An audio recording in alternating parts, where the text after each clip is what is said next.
Bonjour à toutes et à tous, bienvenue sur Pump, le petit retour, le grand retour, on va pouvoir reprendre un bon rythme parce qu'on a presque fini les études là. Bienvenue du coup sur cette émission qu'on a créée pour parler de sciences de l'entraînement, de nutrition, en fait de toutes les choses qu'il faut savoir pour progresser dans nos disciplines, donc les disciplines de force. Moi c'est Maxime, pour ceux qui savent pas, et puis je suis accompagné de Trésor. Hein. Ouais, salut à tous. Ça fait plaisir de revenir sur le podcast. Et voilà, on a eu pas mal de choses à faire là jusque-là, dont le salon de la nutrition, pour passer petite publicité à l'EDNH. Mais donc, voilà, comme il disait, on a bientôt fini. Donc voilà, là on peut reprendre vraiment les bonnes habitudes et se reconcentrer sur le travail à faire sur le podcast. Ouais, on va essayer de développer cette émission bien pour que le contenu soit toujours plus qualitatif et intéressant, et même qu'on fasse intervenir d'autres personnes. Hein. On a eu pas mal d'invités très intéressants qu'on est content d'avoir eu sur le podcast, mais on a encore plein d'autres idées de choses sur le feu, si je peux dire ça comme ça. Donc on va bosser sur ça pour que l'émission soit toujours plus intéressante. Aujourd'hui, on va vous parler de testostérone. Alors, c'est moi qui ai proposé qui ai soumis le sujet à Trésor parce que j'ai des collègues qui regardent beaucoup de choses sur TikTok, et moi aussi d'ailleurs, du coup je commence à avoir un peu ce genre de contenu, et qui me demandent est-ce que le shilajit, la cistanche, c'est intéressant en fait pour booster la testo. Alors nous on va essayer de répondre à ces questions-là en fait, hein, parce que vous savez, on essaie de sourcer, rechercher un maximum de choses pour avoir des informations fiables, récentes en fait, à vous partager. Donc là le jeu ce sera surtout de mettre de la nuance, surtout de remettre un peu de contexte. Donc je sais que Trésor, toi tu voulais réexpliquer un petit peu ça, parce que le raccourci qu'on peut faire quand on parle de testo auprès de personnes peut-être non initiées, c'est-à-dire que booster la testo, ou alors la testo en fait c'est un produit dopant. Alors, si tu veux bien réexpliquer un petit peu pourquoi on n'en est pas du tout là. Déjà tout simplement parce que ça fait partie justement du système endocrinien, donc tout simplement c'est une hormone qui fait partie justement du complexe hypothalamique hypophyso-gonadique. Donc tout simplement ça vient de l'hypophyse qui est contrôlée par l'hypothalamus, du coup qui va diriger un petit peu le contrôle hormonal, et qui va du coup donner un petit peu des directives au niveau par exemple des gonades, hein, tout simplement organes sexuels, et qui va justement stimuler la production de testostérone. Et en fait on s'est rendu compte finalement que ça avait pas mal de fonctions, notamment c'est vrai que on a tendance un petit peu à raccourcir le rôle de la testo au niveau sexuel et au niveau de la libido, mais on se rend compte que ça a aussi un impact aussi au niveau intracellulaire, au niveau de la signalisation par exemple, même au niveau neuronal. Donc ça a beaucoup d'autres fonctions, même si là j'en ai cité 2, mais il y en a bien plus. Et du coup en fait on s'est rendu compte qu'il y avait quand même un rôle qui était assez important, notamment pour les sportifs, hein, notamment dans la prise de masse musculaire. Mais c'est vrai qu'après on pourra peut-être revenir sur ce point-là, mais il y a des petites nuances à apporter, notamment du rôle pas uniquement de la testo, mais au niveau hormonal de manière générale sur la prise de masse musculaire. C'est vrai qu'il y a des petites nuances à apporter, mais voilà, concrètement c'est à peu près ça. Et puis ce qu'on peut aussi rappeler, c'est que c'est vrai qu'on a tendance à croire, je pense que ça évolue quand même, mais que la testostérone est une hormone qui est uniquement masculine, alors que pas du tout. Les femmes en ont également aussi des taux de testostérone qui sont bien présents, c'est juste que les taux sont beaucoup plus faibles. Donc généralement on peut estimer les taux masculins 10 fois plus élevés que ceux féminins, et c'est aussi une des raisons qui explique notamment les différences de masse musculaire. C'est une des raisons principales. Donc ça déjà c'est un point. Et après ce qu'on pourrait rappeler aussi, c'est sur les taux de testo. Donc c'est ce qui a été fait pour évaluer un petit peu les taux normaux de testostérone. Si vous voulez vous faire tester, tout simplement, c'est en nanogrammes par décilitre. Donc tout simplement pour les taux bas, c'est entre 160 et 330 je crois à peu près nanogrammes par décilitre, et pour les taux hauts c'est entre 726 je crois et 1130 nanogrammes par décilitre. Donc si vous faites une analyse, vous pourrez justement élucider cette chose-là.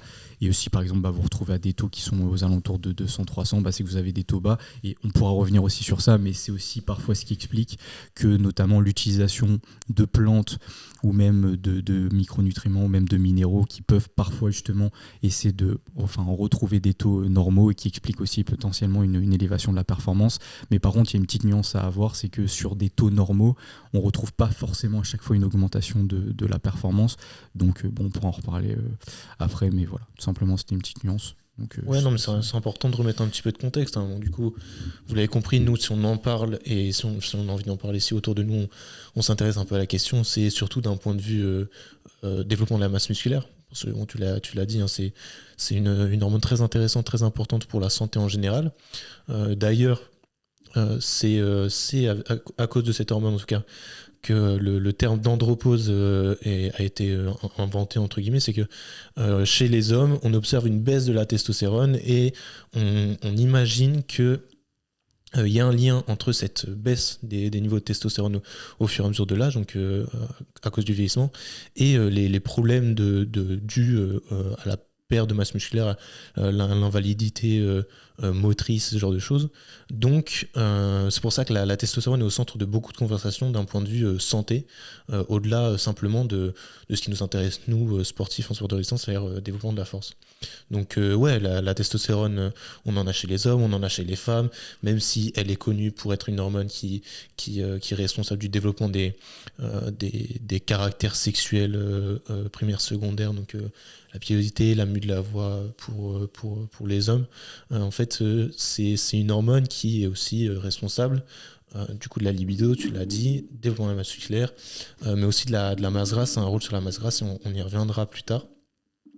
Mais donc, tout ça pour vous dire que la testostérone, c'est bien plus que juste un produit, ou en tout cas un moyen de développer sa masse musculaire dans le bodybuilding. Et on est loin de juste un produit dopant. Pour vous dire, en fait, la testostérone, l'importance de la testostérone a grandement évolué ces dernières années. On l'a découvert en 1935, donc c'est relativement récent. Mais ce qu'il faut savoir, c'est que ce qu'on a mis en place d'un point de vue santé pour contrer ces baisses de niveau de testostérone, c'est ce qu'on appelle la TRT. Donc on reviendra peut-être dessus à la fin du podcast pour vous expliquer pourquoi c'est intéressant. Mais en gros, la TRT, c'est une thérapie par laquelle on va supplémenter en testostérone pour contrer les effets associés au vieillissement. Et ça, c'est un marché qui a grandement évolué aux États-Unis. Donc c'est un marché qui représentait 5 milliards de dollars en 2017, soit 2 fois plus en 2013. Donc juste pour vous dire que la chose a bien évolué et que c'est une problématique qui est au centre de beaucoup de conversations d'un point de vue santé et vieillissement. Alors, si on commence à creuser un petit peu la testostérone, pourquoi les niveaux baissent, comment contrer ça, est-ce qu'il y a des boosters de testostérone? Bon, déjà, il me semble que tu l'as pas expliqué, mais pour réexpliquer un petit peu les hormones et son nature protidique ou lipidique, en l'occurrence la testostérone, c'est une hormone qui dérive du cholestérol, donc qui est une hormone de nature lipidique. Alors, ce qui est intéressant du coup, c'est vu que c'est une hormone liposoluble, ça veut dire qu'on ne peut pas la stocker, donc elle dépend du bon fonctionnement du métabolisme lipidique, et ça peut mener à des questions autour des oméga 3, parce que on en a déjà parlé, mais vous savez sûrement que les oméga 3, ça permet de réguler le métabolisme lipidique en général. Donc est-ce que les oméga 3 sont une solution pour avoir de meilleurs niveaux de testostérone, donc avoir une bonne activité des gonades? Alors j'ai essayé de creuser un petit peu la question, mais j'ai pas trouvé grand chose. J'ai trouvé seulement un papier qui était intéressant, mais qui a été fait sur des rats. Donc je le partagerai pour ceux qui veulent creuser. Donc ouais, sur des rats, c'est pas un niveau de preuve suffisant. Donc pas de surprise, c'était pas intéressant en fait d'un point de vue spermatogénèse. C'était intéressant surtout par rapport aux marqueurs de l'inflammation et au niveau d'oxydation. Donc on en a déjà parlé, mais les oméga 3 c'est très intéressant pour ça. Donc finalement, si on en croit ce papier, c'est pas la solution vers laquelle il faut se tourner si jamais on veut augmenter nos niveaux de testostérone. C'est en l'occurrence plus intéressant juste pour la santé sexuelle, la santé de nos gonades. Donc si on veut creuser un petit peu les différents boosters qu'on a évoqués plus tôt, hein, le Shilajit, la Cistanche, déjà, on peut couper court déjà à toutes les réflexions qu'il y a autour de ces choses-là. Il y a très peu de choses qui soient véritablement convaincantes dans la mesure où si vous êtes en bonne santé, que vous n'exprimez pas de carence en quoi que ce soit, il n'y a aucun de ces produits qu'on va citer qui va vous permettre d'avoir des gains supplémentaires. Et ça rejoint pas mal de réflexions qu'on a déjà eues dans ce podcast-là. Hein. C'est-à-dire que si les niveaux de base sont normaux, ces produits-là ne vont rien apporter en plus. Alors, à l'inverse, et c'est ce qu'on observe dans pas mal d'études, c'est que si vous arrivez à lire des études qui encouragent la prise de ces produits sous forme de suppléments, vous verrez que c'est des études qui étudient des sujets malades ou alors avec des niveaux anormaux. Donc, on va quand même creuser hein, pour que vous ayez de quoi expliquer autour de vous s'il y a des choses intéressantes ou pas. Donc on a parlé de l'assistanche, du Shilajit. Il y a l'ashwagandha aussi qui est un peu mis en avant. L'ashwagandha, t'avais trouvé des trucs par rapport à ça. Pour ceux qui ne savent pas, l'ashwagandha c'est pas mal utilisé en ce moment pour la gestion du stress. Et moi j'avoue que de ce point de vue-là, je le recommande pas mal. Parce que tester ça apporte que du positif et il y a pas mal de gens qui ont des résultats intéressants par rapport à ça, donc d'un point de vue testo, je sais pas toi ce que tu avais trouvé. Moi j'avais trouvé quelque chose de similaire à la créatine, bizarrement. C'était plus par rapport au niveau de DHT, donc de dihydrotestostérone, qui est une forme de la testo qui est tout simplement active. Il y avait potentiellement des niveaux de testo qui avaient été plus élevés. Je crois que c'était un groupe de 16 jeunes hommes, donc c'était en haltérophilie. Mais encore une fois, c'est comme tu l'avais dit, en fait, on avait remarqué que c'était sur des niveaux qui étaient faibles sur le départ. Et ils avaient comparé ça avec un groupe d'autres jeunes hommes avec des taux qui étaient normaux. En nanogrammes par décilitre finalement, et on remarquait pas de différence significative, donc finalement ça avait été une source qui était écartée finalement, comme la créatine aussi, donc pas vraiment intéressant dans ce cadre-là. Ouais, donc ça, malheureusement on n'a rien à vous recommander vraiment les yeux fermés, et sur ça en fait le but de ce podcast c'est aussi de contrer certaines idées qu'on peut voir sur les réseaux, des idées peut-être non sourcées ou en tout cas des idées qui se jettent sur les derniers papiers où la conclusion c'est ça a augmenté les niveaux de testostérone. Alors oui, mais une fois si on creuse un petit peu le papier on se rend compte que tout le contexte nous pousse à prendre un peu plus de recul par rapport à ces choses-là. Donc l'ashwagandha pas mal populaire pour la gestion du stress. Pour la testostérone, un peu moins, mais encore une fois, si vous le prenez pour le stress et que vous avez d'autres effets intéressants pour la testostérone, tant mieux. Mais en tout cas, en première intention, c'est pas recommandé. Le tribulus, ça c'était un tribulus et fenugrec. Ça remonte à un peu plus longtemps, c'était la mode peut-être avant 2020. C'est un peu plus vieux que ça. Pareil, moi j'ai trouvé aucun papier. Alors là, c'est encore pire entre guillemets que le Shilajit, c'est que j'ai trouvé j'ai pas trouvé de papier en fait qui encourageait ça. Mais donc le Shilajit qui est pas mal populaire en ce moment sur les réseaux, c'est une résine qui vient des montagnes asiatiques, donc bon. C'est un produit qui vient de la médecine ayurvédique, donc ça c'est intéressant en vrai, vous pouvez voir pas mal de choses qui viennent de là. En fait c'est la médecine traditionnelle indienne et il y a beaucoup de pratiques ou de produits qui découlent de ça. Donc le Shilajit, c'est une résine du coup qui promettrait du coup d'augmenter les niveaux de testostérone. Et effectivement, quand on regarde les papiers, on a des données qui sont un peu plus intéressantes que pour le tribulus et le fenugrec. Mais encore une fois, alors si je me souviens bien, c'est le Shilajit qui a été étudié sur des hommes en cas d'oligospermie. donc qui ont des problèmes de sécrétion, de production de spermatozoïdes. Et effectivement, on a observé une amélioration de cette spermatogénèse et une hausse des niveaux de testostérone chez ces hommes-là. Alors, c'est bien. C'est bien, tant mieux. Mais la question, c'est est-ce que si on fait une étude avec des personnes bien portantes, on va aussi avoir des niveaux de testostérone plus intéressants? Alors justement, c'est la question qu'on se pose et c'est ce qui nous fait prendre un petit peu de recul par rapport à ça, c'est que les gens qui s'intéressent au shilajit, en général, ils n'ont pas de soucis d'oligospermie. Donc, il y a peu de chances qu'ils aient des effets intéressants. Mais, encore une fois, vu que ça vient de la médecine indienne et que c'est pas trop étudié avec nos méthodes occidentales, je dirais, il se peut qu'on découvre dans quelques années qu'il y a des effets très intéressants sur la population bien portante. Mais en l'état actuel des choses, on vous conseille de garder vos sous, de prendre du recul par rapport à ça, parce que c'est un produit particulier quand même. C'est une résine qui est issue de la fermentation des végétaux sur plusieurs siècles.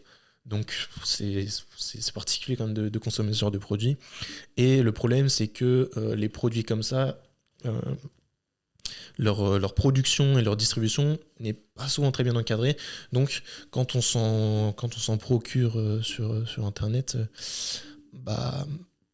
des fois il y a des chances qu'on tombe sur des produits un peu merdiques. Donc pour ça, moi je dirais gardez vos sous et soyez prudents, comme d'habitude avec les choses qu'on peut vous vendre. Parce que oui, sur les réseaux, en général, on vous dit les mecs qui prennent de la créatine, ils ont 100 plus de testo grossièrement, et ceux qui prennent du shilajit, ils ont 3 fois plus de testo. Donc prenez du shilajit lié en bio, comme d'habitude. Et justement, quand vous voyez ce genre de choses, même si je considère que vous qui nous écoutez, vous êtes un peu plus mesurés par rapport à ça, essayez de tempérer un petit peu les comportements de consommateurs autour de ça. Donc Tribulus, shilajit, l'assistange pareil, l'assistange ça vient de Chine. C'est pareil, il y a pas pareil, hein, je remettrai toutes les études qui nous poussent à avoir cet avis-là. L'assistange, c'est pas très intéressant. Là, je te propose qu'on parle plus de la vitamine D, zinc, magnésium, qui sont des produits, des minéraux un peu plus classiques. Qu'est-ce qu'on peut en dire de ça? Est-ce que prendre la vitamine D, se supplémenter du coup en vitamine D, en zinc et en magnésium, ça peut être intéressant pour la testo? Encore une fois, de ce qui ressort, c'est par rapport au taux de base, finalement, donc ça revient un petit peu à chaque fois à la même chose. Il y a des choses qui peuvent être potentiellement intéressantes parce que il y en a qui sont potentiellement des cofacteurs et qui vont justement être intéressants dans l'augmentation de la production de la testostérone, mais ça reste peu significatif lorsqu'on a des taux normaux, donc pas vraiment intéressant. Par contre, moi, ce que j'avais vu, c'est que lorsqu'on avait justement des taux qui étaient plus bas en vitamine D, zinc ou magnésium, c'est vrai qu'il y avait potentiellement justement un effet significatif sur le métabolisme de la testostérone, donc la production. Et donc finalement, il faut essayer d'avoir justement cette corrélation et à chaque fois cette proportionnalité entre les deux. Donc essayer d'avoir justement cette bonne répartition en micronutriments et minéraux et en même temps sur ce qui va impacter justement les taux de testostérone. Mais sinon, à part ça, pas vraiment de choses vraiment concluantes en soi lorsque les taux étaient normaux, quoi. Donc encore une fois, c'est pas des produits en plus qui vont vous permettre d'avoir plus de testo, c'est des mauvaises habitudes qui vont vous faire avoir moins de testo. Ça veut dire un peu la même chose, mais j'imagine que vous comprenez la nuance qu'il y a derrière ça.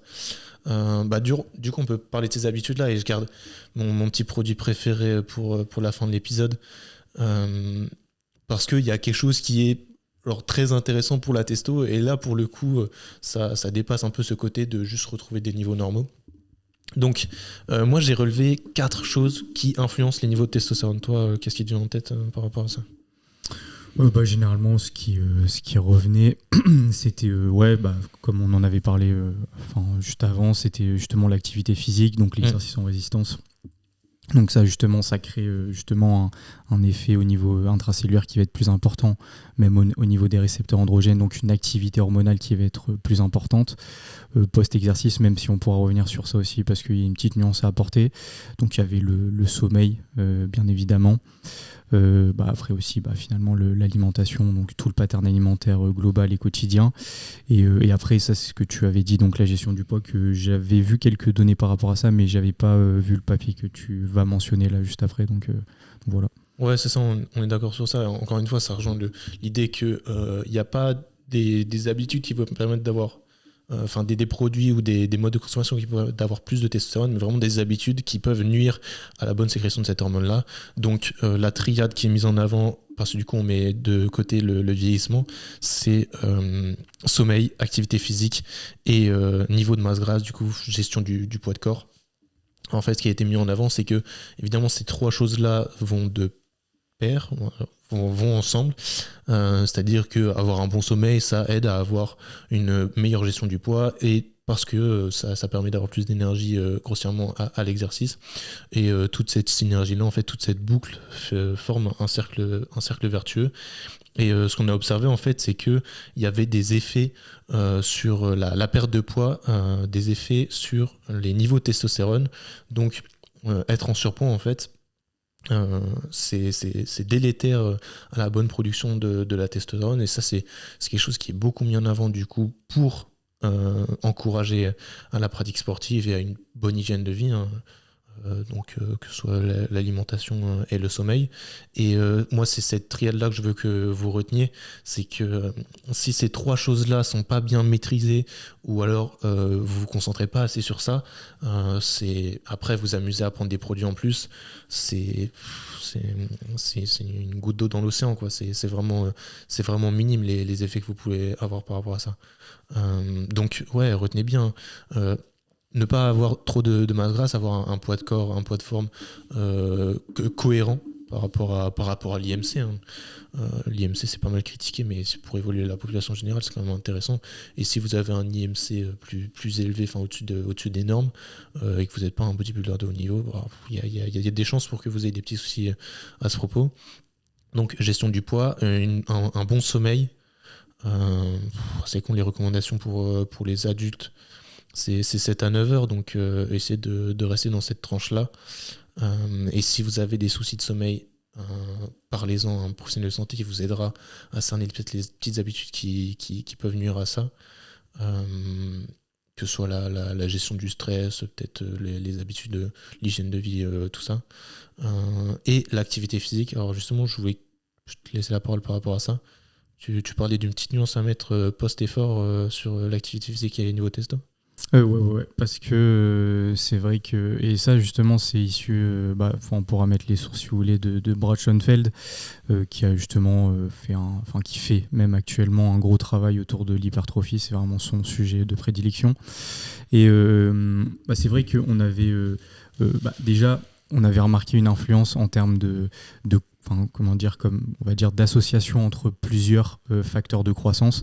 Donc les niveaux de testostérone finalement post-exercice influençaient également tout ce qui allait être IGF-1, donc ces facteurs analogues de l'insuline, et il y avait aussi la GH tout simplement, donc hormone de croissance, et on remarquait aussi une baisse de l'IGF-BP4, donc en gros c'est un antagoniste de l'IGF-1 tout simplement, donc c'est quelque chose qui va potentiellement inhiber un petit peu la synthèse protéique.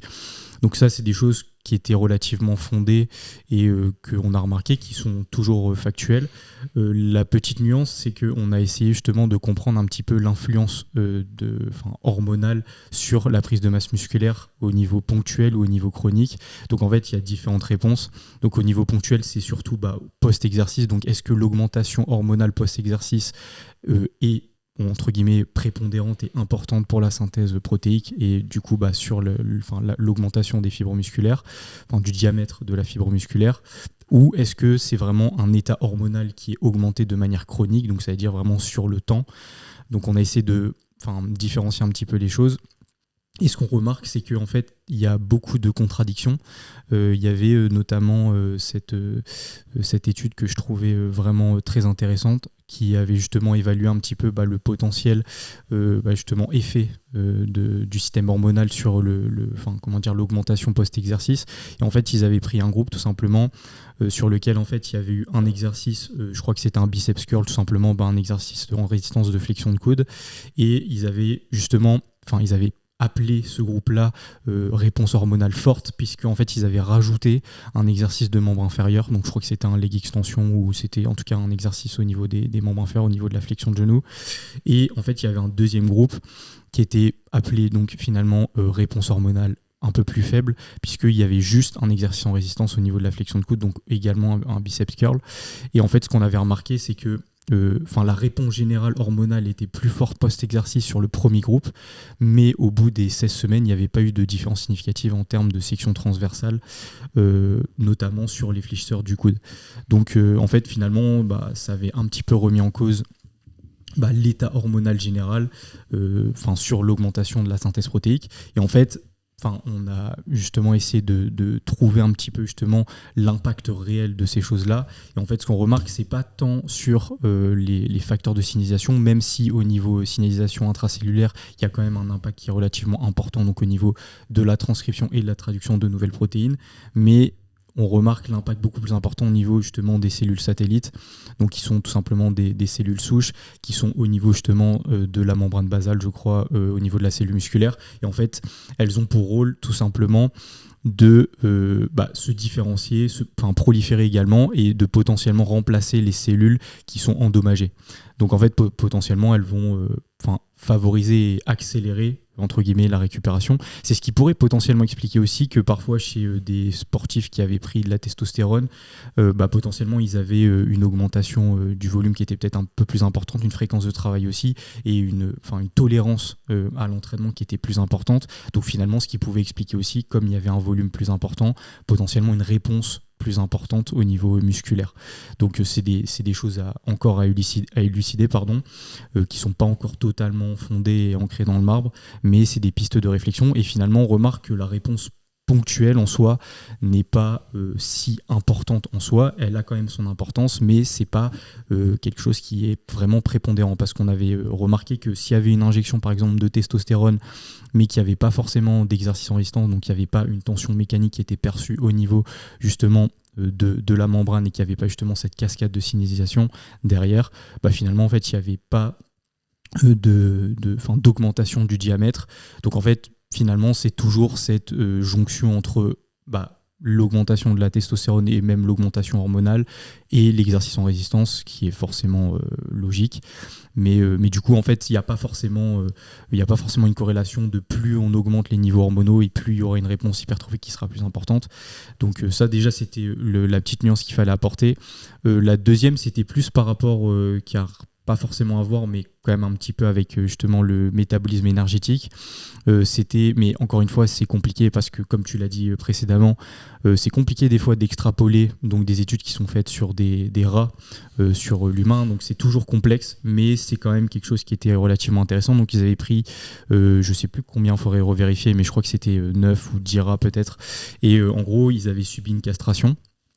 Donc ils étaient dépourvus justement de production de testostérone, et en fait ils avaient remarqué que cette castration, elle avait justement inhibé ce qu'on appelle la glycogène synthétase. Donc c'est tout simplement une enzyme qui est clé dans la glycogénogénèse, donc ce qui va permettre justement le stockage du glycogène au niveau musculaire, et donc c'est un facteur qui est quand même assez important dans potentiellement le volume musculaire, la fréquence de travail également, puisque c'est ce qui permet aussi la récupération de vos cellules musculaires.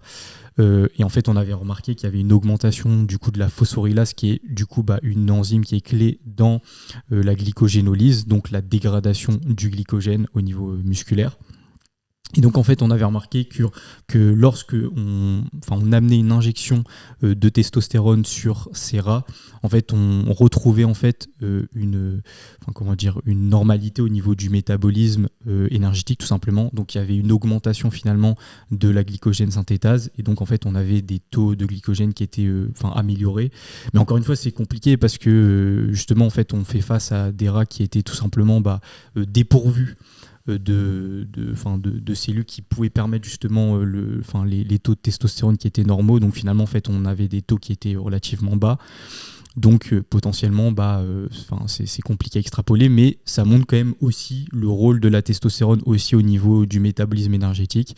Donc finalement, vos taux de testostérone vont être importants au niveau de la cellule musculaire globalement.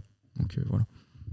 C'est intéressant, ça me rappelle que à l'époque où je commençais la musculation, il y avait un collègue qui me disait que c'était intéressant de faire les jambes pour avoir plus de testo, que faut faire plus d'exercices jambes au début pour avoir plus de testo. Ouais. Du coup, il se trompait pas, mais bon.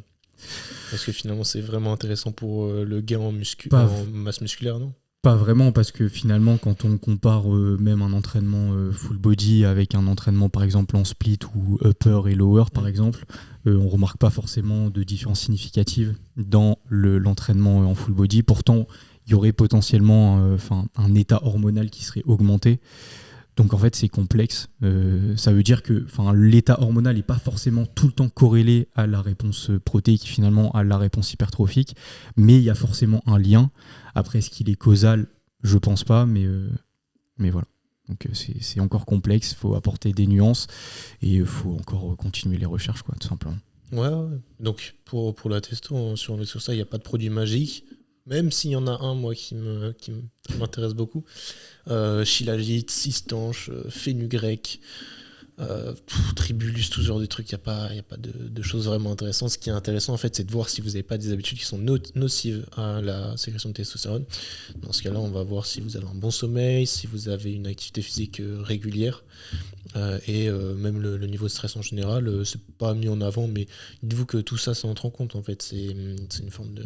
Il n'y a pas de facteur à isoler, donc la bonne gestion du stress, ça entre en compte aussi. Et le poids de corps, le niveau, tout votre IMC, grossièrement, c'est intéressant à creuser. Pour la testo, moi, le produit que j'aime bien, c'est-à-dire que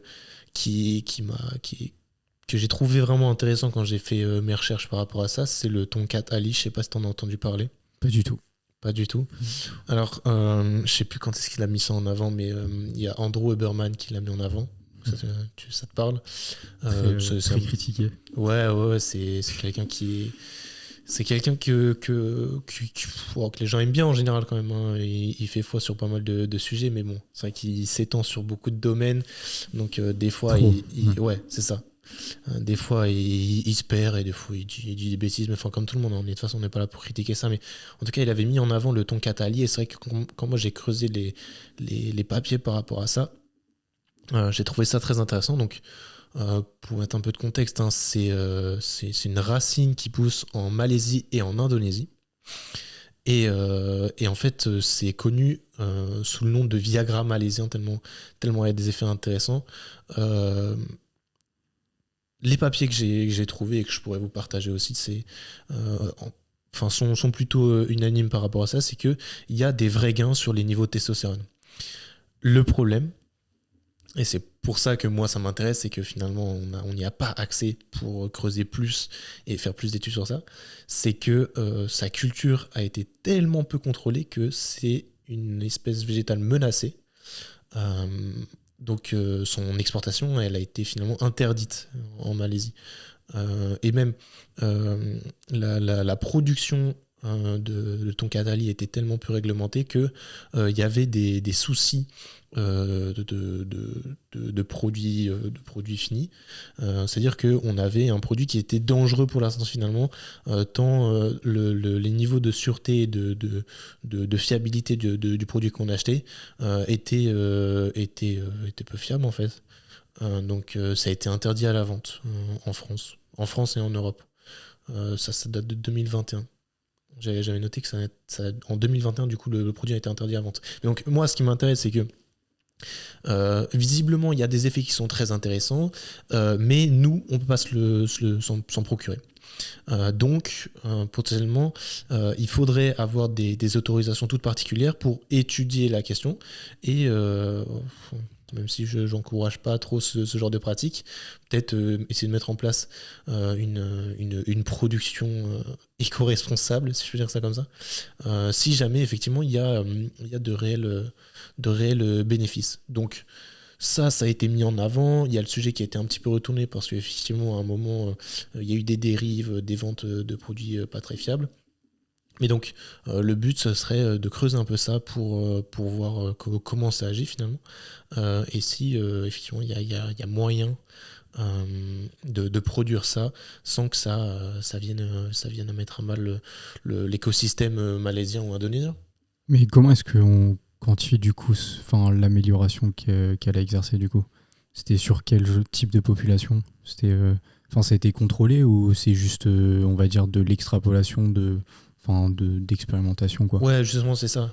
Bah, c'est pour ça que le terme il est un petit peu grossier, et c'est pour ça qu'on parle de Viagra malaisien, c'est que les retours sont très intéressants, mais les études ne creusent pas assez en fait les effets qu'on a sur ça.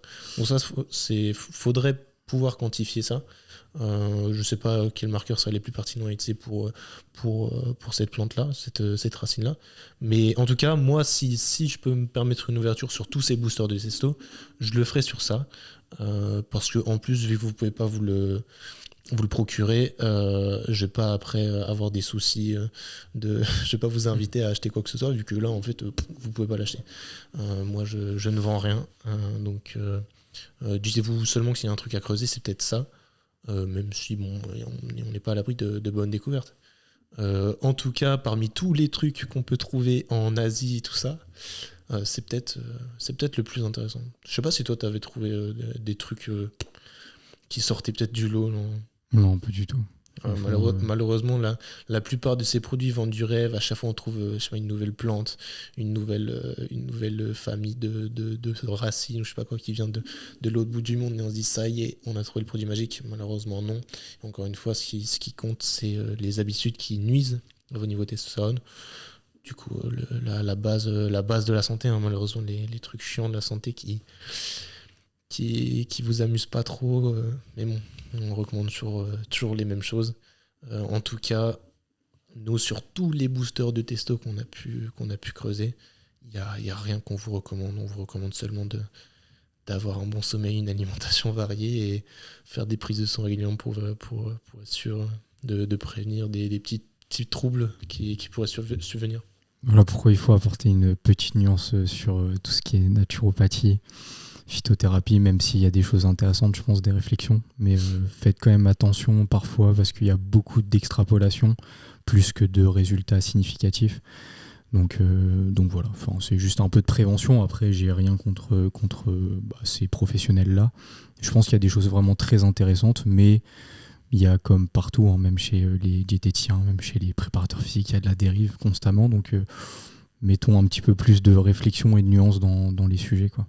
Ouais, c'est ça. Moi, j'aime pas faire des promesses, mais en tout cas, j'ai plus confiance en un bon rééquilibrage alimentaire et une bonne étude des habitudes de vie plutôt qu'un produit qui vient d'un désert inconnu ou je sais pas quoi. Mais ouais, encore une fois, c'est bien en fait là, toutes ces professions-là, tous ces milieux-là, ça permet de creuser des choses qui nous viendraient pas à l'esprit. Mais encore une fois, quand nous on les étudie avec nos armes, avec nos méthodes d'études occidentales, des fois on a du mal à percevoir les intérêts et les résultats. Et encore une fois, s'il y a de l'argent à se faire, s'il y a des trucs à vendre, il y a des gens qui feront tout pour mettre ça en avant. Mais nous, justement, notre rôle, c'est de garder un maximum de recul par rapport à tout ça. Pour la testo, le seul truc qu'on peut vous recommander, qui est donc mis en avant et dont on a parlé un petit peu plus tôt, c'est la TRT, et ça c'est encadré médicalement par votre médecin. Donc ça, si vous êtes vraiment sujet à des problèmes de testostérone, c'est de plus en plus répandu. On l'a dit que c'était un marché grandissant aux États-Unis, de faire de la testosterone replacement therapy, où le but c'est d'avoir de la testo en plus de manière médicale pour contrer les effets d'une baisse de testo liée à l'âge. Donc on est loin de ça, nous, j'espère. mais des fois, en fait, si vous en parlez avec vos médecins, il se peut que vous observiez un faible niveau de testostérone et que ça nécessite un traitement de ce type. Donc, moi, j'ai pas trop creusé la question, hein, parce que pour moi, ça, c'est vraiment du dernier recours. Et quand on n'en a pas besoin, c'est une conduite d'eau de pente. Hein, donc, moi, je creuse pas trop ces questions-là. Mais je sais pas si on peut faire ça en France facilement. Il me semble que non, que c'est pas encore trop répandu en France et qu'il faut aller chez nos collègues belges. Ah, nous, on est de Lille, donc c'est pour ça que je dis ça. Mais nos voisins belges, c'est un peu plus répandu. Mais ouais, donc c'est une administration de testostérone qui se fait par voie cutanée ou par injection en fait. Euh, et ça, c'est intéressant en fait pour contrer certains effets liés au vieillissement. Donc, si vous voulez creuser quelque chose, je sais pas, je me souviens plus trop de la tranche d'âge, j'ai personne qui nous écoute, mais si vous voulez creuser quelque chose, pour moi c'est ça, et pour les autres sinon, c'est la base. Les choses simples comme on aime le dire souvent. En tout cas, j'espère que ces petites réflexions-là vous auront aidé, vous auront éclairci. C'est intéressant de parler juste d'une hormone, un peu comme on l'a fait. Des fois, il y a des idées reçues qu'il faut remettre en place, et puis nous, ça nous permet de creuser aussi les produits et les dérives qui sont associés à certaines idées. Si vous avez des idées d'hormones dont on pourrait parler, hein, n'hésitez pas. Hein. Je sais que pour ceux qui font de la muscu, il y a beaucoup de questions autour de l'insuline, et c'est vrai que c'est ultra intéressant à creuser pour la prise de masse musculaire, la place de l'insuline dans la prise de masse musculaire et comment gérer ça sans flirter avec le diabète. Hein. Parce que c'est des problématiques contemporaines. Encore une fois, nous, on se place comme professionnels de santé pour la performance et pour la prévention. C'est-à-dire qu'on s'intéresse aux questions de la médecine, du coup, ce qui vient après quand il y a effectivement des soucis, mais on est peu éclairci sur ça dans la mesure où c'est pas notre formation. Donc, si jamais vous avez des soucis, ne vous contentez pas de vous informer sur ce qu'il aurait fallu faire avant. Considérez que des fois, le recours à la médecine et du coup à l'aide de l'expertise d'un professionnel de santé, c'est très important, très intéressant. Donc, c'est bien de vous informer, mais n'hésitez pas à vous faire suivre. Parce que je sais qu'autour de moi il y a des gens qui se considèrent et même moi des fois j'ai ce défaut là qui considèrent qu'on a assez de connaissances pour s'éviter les problèmes ou en tout cas pour régler les problèmes nous-mêmes, mais des fois il faut se faire épauler. Donc voilà pour le petit point sur la testostérone. Retenez bien les habitudes de base, les habitudes saines, et nous on vous dit à la prochaine pour un nouvel épisode, sûrement avec un invité. Je sais pas si tu veux teaser un petit peu la question, on va retourner sur les disciplines qu'on aime. Ce sera sans doute sur du street workout, plus orienté statique. Il y aura aussi, parce qu'il a pratiqué du street lifting, donc on espère qu'il aura plein de choses passionnantes à nous partager. Mais voilà, vous verrez l'invité. La prochaine fois. Et dites-nous même s'il y a des invités qui vous intéressent. Hein. Nous, on parle nutrition santé, sport de force, parce que c'est des disciplines dans lesquelles on veut progresser. Mais des fois, il y a des nutritionnistes. En plus, on commence à rencontrer des gens intéressants sur le sujet qui produisent du contenu très intéressant, des bouquins, des formations très intéressantes sur la question. On peut discuter avec d'autres nutritionnistes. Donc, n'hésitez pas à nous dire ce qui vous intéresse le plus parmi tous les sujets qu'on traite sur l'émission. Et puis nous, on va continuer à développer ça, à prendre un petit rythme et produire plus de contenu sur tous ces sujets. Donc, merci de nous soutenir encore.